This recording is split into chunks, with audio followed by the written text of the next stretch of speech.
بنصور النهارده فيديو جديد من اسكان جامعه القاهره.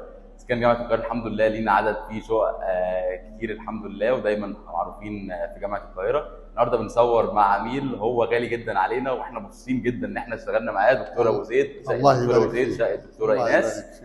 معانا دكتور ابو زيد ونحب نعرف رايه في التجربه معانا النهارده. الحمد لله بنسلم مفتاح الشقه، نعرف رايك في مرحله التشطيب والتجربه معانا كانت عامله ازاي. التشطيب الحقيقه فوق الممتاز، والمعامله جميله جدا، وانتم مجموعه مهنيه عارفين انتم عاوزين تعملوا ايه. انا مبسوط جدا الحقيقه بما تم، ومتهيألي ما كنتش اقدر اعمل احسن من كده، ولا اي حد يقدر يعمل لي احسن من كده. فربنا يبارك فيكم ويجملها بالستر بيننا وبينكم، و ما فيش كلام احسن من كده اقدر اقوله.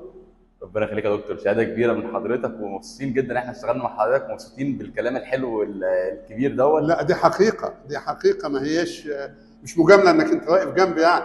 انا اروح الناحيه الثانيه واقول.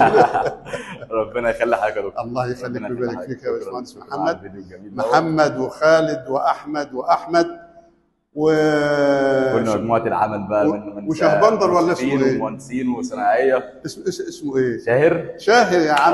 شاهر وشاهر. ربنا يبارك فيكم كل مجموعه العمل والمهندسين والمشرفين. مبسوطين ان احنا اشتغلنا مع حضرتك، مبسوطين بالتعاون مع دكتوره ايناس مع حضرتك. طبعا شرف لينا، ومبسوطين ان انتوا الحمد لله راضيين عن الشغل، راضيين عن الاداء. الحمد لله. ومجموعه المهنيين اللي عندكم سواء يعني ابتداء من العامل الى المهندس بيؤدي عمله على اكمل وجه. الحمد لله.